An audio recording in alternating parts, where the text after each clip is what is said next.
اعوذ باللہ من الشیطان الرجیم، بسم اللہ الرحمن الرحیم۔ علم نشرح چینل کے ویورز کو السلام علیکم ورحمۃ اللہ وبرکاتہ۔ جی آپ سب خیریت سے ہوں گے؟ اللہ رب العزت سے دعا ہے کہ آپ خیر خیریت سے رہیں، خوش رہیں، آباد رہیں اور اللہ پاک کا ذکر کرتے رہیں۔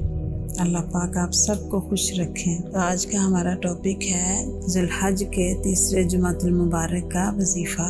اللہ کریم ہمارے ان چھوٹی چھوٹی محنتوں کو، کاوشوں کو اپنی بارگاہ میں قبول فرمائیں اور ہم سب کی مشکلیں آسان فرمائیں۔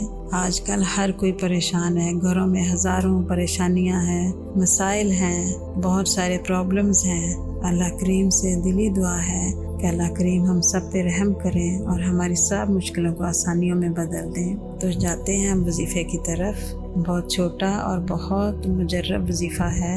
آپ نے کرنا کیا ہے، جمعہ کا دن نماز ظہر سے فارغ ہو کر نماز ظہر پڑھ لیجئے، قرآن پاک پڑھ لیجئے۔ اس کے بعد آپ وہیں پہ بیٹھے رہیے بنا بات کیے۔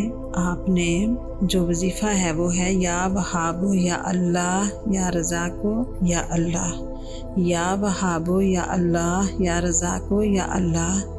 یہ ہمارا وظیفہ ہے آج کا، جو آپ نے 516 بار پڑھنا ہے۔ 516 بار آپ نے پڑھنا ہے۔ اگر آپ کو آسانی ہو تو 3 دن پڑھ لیں۔ یہ گھر میں خیر و برکت کے لیے ہے، گھر میں آسانیوں کے لیے ہے، ہمارے سکون کے لیے ہے۔ ہم اللہ پاک کو جب یاد کریں گے تو اللہ کریم ہماری سب مشکلوں کو آسانیوں میں بدل دیں گے۔ یہ اللہ پاک کے وعدے ہیں، تو ہمیں اللہ پاک کو ہر پل یاد کرنا چاہیے، ذکر اذکار کرنا چاہیے، تاکہ ہمارے گھروں میں سکون ہو، پریشانیاں نہ ہوں اور نہ پریشانیاں آئیں، ہمارے گھروں میں کوئی مشکلیں نہ آئیں۔ اللہ پاک اپنی حفظ و امان میں رکھیں۔ ہم سب پہ اللہ پاک اپنا خاص الخاص فضل کریں، کرم کریں اور اپنی رحمت کریں۔ ہم سب مسلمانوں کو اپنی رحمت کے سائے میں رکھیں، سب مشکلیں آسان ہوں ہماری، اور جو حالات اس وقت چل رہے ہیں اللہ پاک ان کو ختم کریں اور اپنی رحمت کے سائے میں رکھیں ہم سب کو۔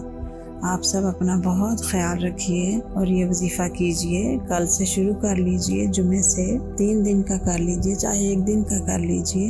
یہ آپ لوگوں کی اپنی مرضی ہے، جیسے آپ کو آسانی ہو آپ کیجئے۔ انشاءاللہ تعالی، انشاءاللہ اللہ پاک کے فضل و کرم سے، پنجتن پاک کے صدقے سے آپ کی بہت ساری مشکلوں میں آسانی ہوگی انشاءاللہ۔ آمین یا رب العالمین۔ اپنا بہت خیال رکھیے۔